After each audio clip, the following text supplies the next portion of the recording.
বৌমা দেখছো তুমি এতক্ষণ ধরে এখানে দাঁড়ায় দাঁড়ায় রেডি হইতো দরজা বন্ধ করে? আমি যাচ্ছিলাম মা। সকাল 6টা বেজে গেছে এখন পর্যন্ত তুমি নাস্তা বানাও নাই? এখনই বানাচ্ছি আমি। তোমার বাপের বাড়ির লোকজন দেরিতে নাস্তা খাইতে পারে, কিন্তু আমার বাড়ির লোকজন দেরিতে নাস্তা খাইতে পারে না। তাড়াতাড়ি যাও রান্না করো, নাস্তা বানাও। এখনই বানাচ্ছি।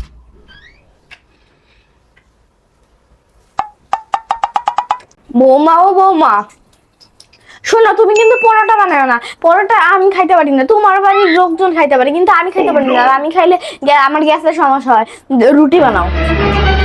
আপনার ছেলে তো পরোটা বানাতে বলছে। থাক, সে পরোটা বানাইতে বলুক, তুমি হলো রুটি বানাও। বৌমা তুমি কই গেছিলা? আমি একটু বারান্দায় গেছিলাম আম্মা। তোমার মা কি তোমাকে কখনো শিখায় নাই যে ভোর সন্ধ্যাবেলা কখনো বারান্দা যেতে হয় না? আচ্ছা ঠিক আছে, আর যাবো না। আর যাবা না কিন্তু। আর সারাদিন তুমি এত ঘোরাঘুরি করে ফেন, এক জায়গায় নিস্তার হয়ে বসে থাকতে পারো না? যাও, আমি জানি তোমাকে আর না দেখিয়ে হলো বারান্দায় যাচ্ছ ভোর সন্ধ্যাবেলা। উফ, এখন মোবাইলটা দেখি সারাদিন পর। বৌমা তুমি কি করতেছো?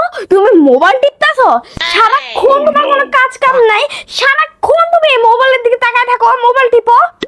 আর আমি দেখছি সারাক্ষণ তোমার মার সাথে কথা বলো। এত কথা বলা ঠিক না, আবার এত মোবাইল টিপা ঠিক না।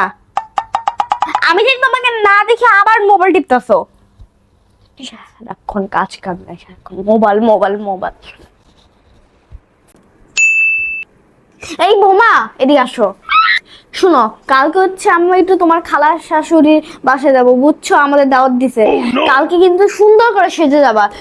সারাক্ষণ যে কি মরা মরা জামা পরে থাকো না, ওরকম জামা পরে যাবে না। সারাক্ষণ কি 3 পিস পরে থাকো, 3 পিস ছাড়া আর কিছু নাই, শাড়ি পরে যাবা।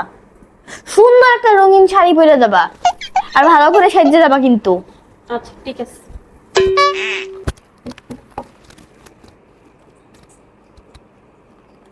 তো আপাকে কল দিই। হ্যাঁ হ্যালো আপা, আসসালামু আলাইকুম। হ্যাঁ কেমন আছেন? না আমি আলহামদুলিল্লাহ ভালো আছি। কি বউ? হ্যাঁ বউ তো ভালোই আছে। আমার বউ, আমি তো সব শাশুড়ির মতো না যে সারাক্ষণ বউয়ের পিছনে লাগিয়ে থাকি। আমার বউ যা ইচ্ছা তাই করে, আমি কিচ্ছুই বলি না। সারাক্ষণ পিছে পিছে লেগে থাকি না যে এটা করো ওইটা করো। হ্যাঁ আচ্ছা ঠিক আছে আপা, তাহলে রাখি। কালকে চলে আসবো নি। আচ্ছা।